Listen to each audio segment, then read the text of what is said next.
Silas, Timothy, and Luke travel from Neapolis until they get to the town of Philippi. And in Acts chapter 16, it tells us that Paul went to the place of prayer. Normally, in the Roman Empire, wherever there was a large enough group, usually just a few Jewish men, they would make a synagogue, a central place where they could come together. They would worship there. It would be the center of their community life.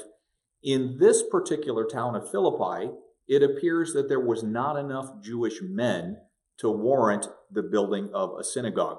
So those people who were worshiping God would travel to a place just outside of town, probably a peaceful place next to a river, where they would get together and they would pray together. Paul went there, and as a Jewish Pharisee, was given the opportunity, as he always was, to teach. He shared the gospel, and in particular, we're told of one woman, a lady by the name of Lydia, who heard Paul's message and accepted Christ. Now, we're told here that Lydia was a dealer in purple.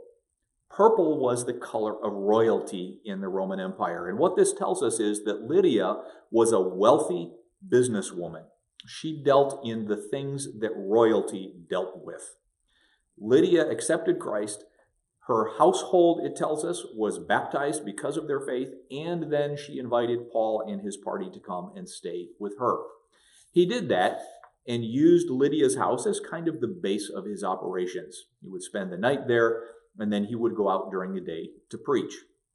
While he was preaching in Philippi, he began to be followed by a slave girl who was possessed by a demon. Now, this slave girl was able to tell the future because of her demon possession, and her owners would charge people money to hear their future being told. Paul cast the demon out of this slave girl, which in turn made her owners angry because now they lost their source of income. So the slave's owners created a great problem. They had Paul and Silas arrested for teaching things that were against the Roman Empire. At least that's what these owners said. And Paul and Silas ended up being beaten, chained, and thrown into a dark, cold Roman prison.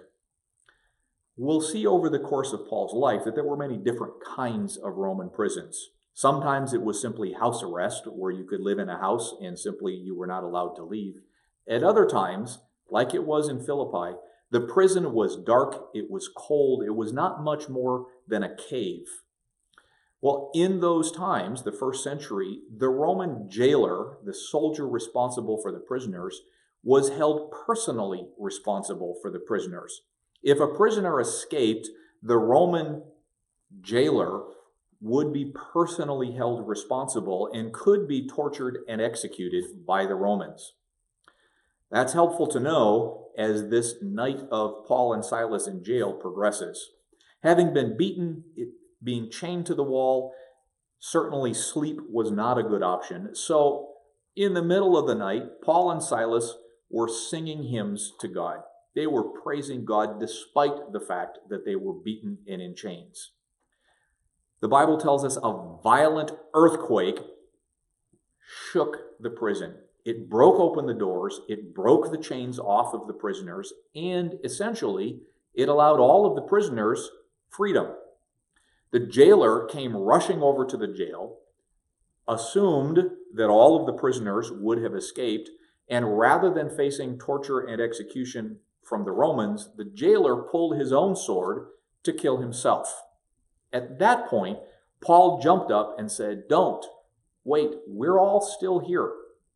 Paul led the jailer to Christ. The jailer and his family became followers of this Jewish Messiah, Jesus, who Paul preached.